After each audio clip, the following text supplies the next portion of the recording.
नमस्कार दोस्तों, आप सभी को मर्यादा पुरुषोत्तम भगवान श्री रामचंद्र जी के उस ऐतिहासिक मंदिर के शिलान्यास और भूमि पूजन की हार्दिक हार्दिक शुभकामनाएं।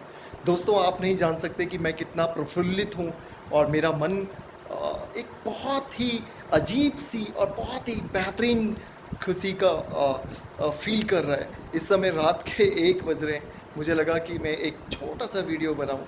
मुझे आज भी याद है जब हम स्कूल कॉलेज में थे, चाहे वो जब मैं दिल्ली में स्कूलिंग कर रहा था या फिर दिल्ली यूनिवर्सिटी और एमिटी यूनिवर्सिटी के वो दिन थे, और जब हम इस राम मंदिर के मुद्दे को सुनते थे कि आज इलाहाबाद हाई कोर्ट में केस चला, आज ये हियरिंग हुई, आज वो हियरिंग हुई, फिर सुप्रीम कोर्ट में मामला आया, इस पक्ष ने ये कहा, उस पक्ष ने ये कहा, तो मैं सोचता था कि शायद ये मुद्दा कभी नहीं सुलझेगा। मतलब मैं क्या, मुझे लगता है कि 80% लोग सोचते होंगे कि ये मुद्दा कभी नहीं सुलझेगा और ये एक्सटेंड होता रहेगा, पता नहीं कितनी पीढ़ियाँ चली जाएंगी। और मुझे बिल्कुल भी यकीन नहीं था कि हम लोग अपने ही ज़माने में इस ऐतिहासिक राम मंदिर को शुरू होते हुए देखेंगे, बनते हुए देखेंगे। तो मैं सच कह रहा हूँ, हम लोग बहुत लकी हैं। भगवान श्री रामचंद्र जी का आशीर्वाद है हम सब के ऊपर कि अपने ही जीवन काल में हम इस मंदिर को कल इसका भूमि पूजन और शिलान्यास होगा, और अगले 3 से 4 सालों में जब ये कम्प्लीटली ये मंदिर बन जाएगा तो हम जाके दर्शन भी कर पाएंगे। तो मुझे लगता है कि हम सब लोग बहुत ही भाग्यशाली लोगों में से एक हैं। तो दोस्तों, आप सभी को शुभकामनाएं। मैं बहुत एक्साइटेड हूँ कल के लिए। और कल ये पूरा का पूरा, भले ही ठीक है हम अयोध्या ना जा पाएँ क्योंकि कोरोना काल में और काफ़ी एक प्रोटोकॉल होता है सिक्योरिटी का, उसकी वजह से हम सब लोग नहीं जा सकते। लेकिन हम नहीं जा सकते उसके बाद भी पूरा इंतज़ाम है। 56 कंट्रीज़ की जो नेशनल चैनल्स हैं उन पे इसका लाइव टेलीकास्ट होगा, तो आप सब ज़रूर देखिएगा। और उसके अलावा हम लोग इसको एक उल्लास, एक हर्षोल्लास के साथ, एक खुशी के साथ और एक ऐसे त्यौहार के साथ मनाएं कि सोचिए, ये हिंदुस्तान, ये भारत, ये अखंड भारत, ये जम्बू द्वीप अखंड भारत, इस भारत के सम्राट मर्यादा पुरुषोत्तम भगवान श्री राम की अपनी जन्मस्थली पे मंदिर बनाने के लिए 500 साल लग गए। सोचिए कितना घोर अनर्थ था ये। और कितने साल तक हमने टेंट के उस में उन रामलला जी के दर्शन किए। सोचिए, भगवान की खुद की भूमि पर भगवान को विराजमान होने के लिए 500 से ज़्यादा सालों का संघर्ष।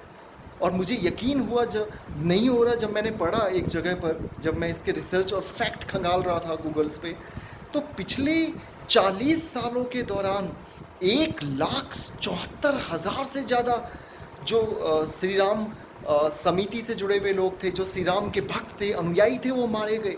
सोचिए, तो ये इतनी आसान बात नहीं है। लाखों लोगों के बलिदानों के बाद, लाखों लोगों के संघर्ष के बाद कल का दिन आया है। तो ये बहुत ही ऐतिहासिक क्षण है।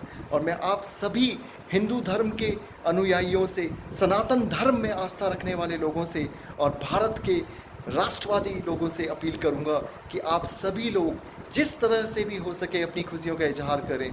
कल इस पूरे प्रोग्राम का लाइव टेलीकास्ट देखें, शाम को आरती करें, हनुमान चालीसा पढ़ें, श्री राम स्तुति मंत्र पढ़ें, या उसके अलावा दीप जलाएं, मोमबत्तियां जलाएं, जिस तरह से भी स्वागत कर सकते हैं।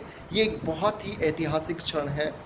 और एक चीज़ और है, जब कुछ लोग कहते हैं, अकबरुद्दीन ओवैसी जैसे लोग कहते हैं कि प्राइम मिनिस्टर को एक कॉन्स्टिट्यूशनल पोस्ट पे होने के बावजूद नहीं जाना चाहिए, तो मैं उनको ये बोलता हूँ कि पिछले 50 सालों से जो इस देश में राष्ट्रपति भवन से लेकर चीफ मिनिस्टर भवन तक में जो इफ्तार पार्टियाँ होती थी, और सरकारी पैसे से होती थी, सरकारी फंड से होती थी, और उसमें सारे प्राइम मिनिस्टर से लेके, प्रेसिडेंट से लेके, चीफ मिनिस्टर से लेके सारे आईएएस आईपीएस सारे ब्यूरोक्रेट्स होते थे, तब क्या सेकुलरिज्म का और तब क्या कॉन्स्टिट्यूशनल पोस्ट का उल्लंघन नहीं होता था?